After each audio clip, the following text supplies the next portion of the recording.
Hello viewers, you are welcome to Gentech platform. Today marks the beginning of our journey to becoming the operating system power user. Thank you for being here. I encourage you to subscribe to this channel so that you will not miss any video that we drop as we walk through our journey of becoming a computer expert. Today's tutorial is going to be based on how to navigate, view the contents and files of your operating system. We are going to start with the Windows OS, and after that, I'll walk you through the Linux OS, which is a little bit similar to Mac OS.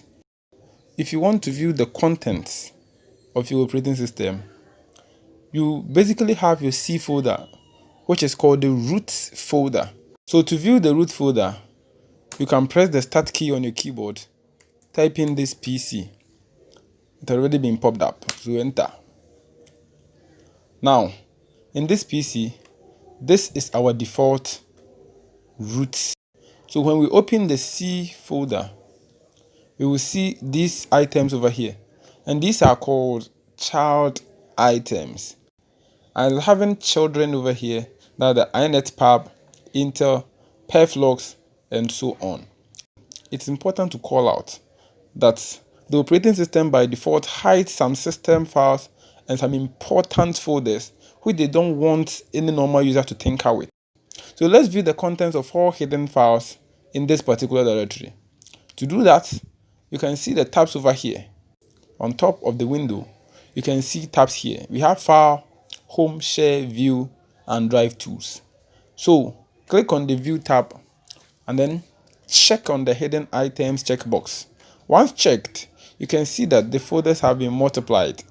No, not really multiplied, but all the hidden contents are now being displayed.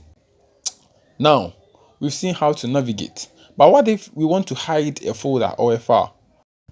Let's try hiding items. You can right click on the folder, go to Properties, and then click on Hidden. You can choose to apply changes to this folder only, or to apply changes to this folder and subfolders and its files. Continue. So what's next? We've now seen how to hide items, view hidden items in our GUI. In this tutorial, I'll refer to graphical user interface as GUI and command line interface as CLI, so take note.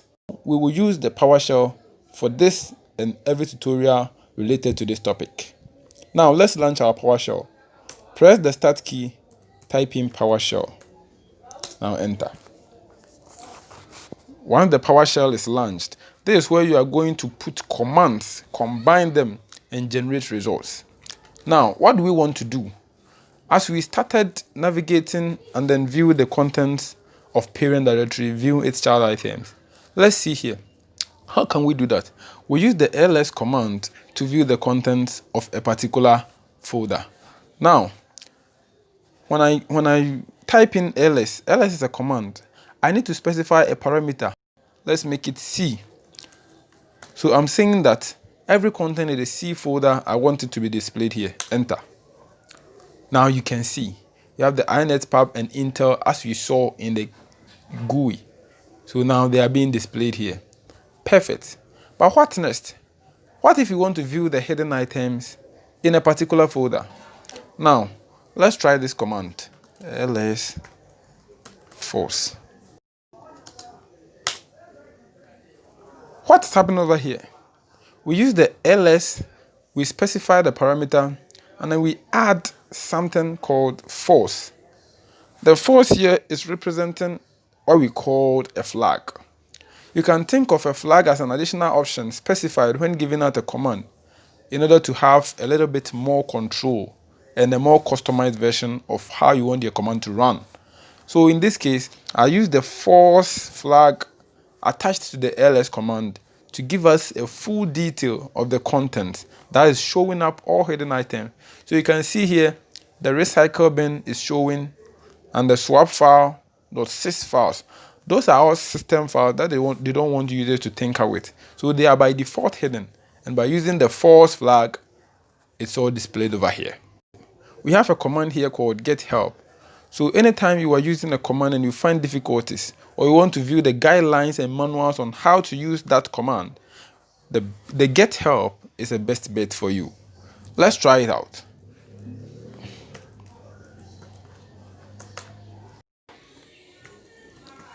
Get help and then specifying the command, in this case ls. So when I press enter, you can see here we will go through this later when we reach the get help full details. But for now, it's important to call out that you can use the get help command to view the manuals of every command in the CLI. Now let's view a little bit more details. This is showing us a precise information about the ls command. So you can use get help ls, and then we can give it a flag called full. So this one is going to give us a full detail on how to use the ls command. Here we have some aliases: gci, ls, and dar. These are all nicknames for the ls command. So instead of using ls, we can decide to use gci, and then we give our parameter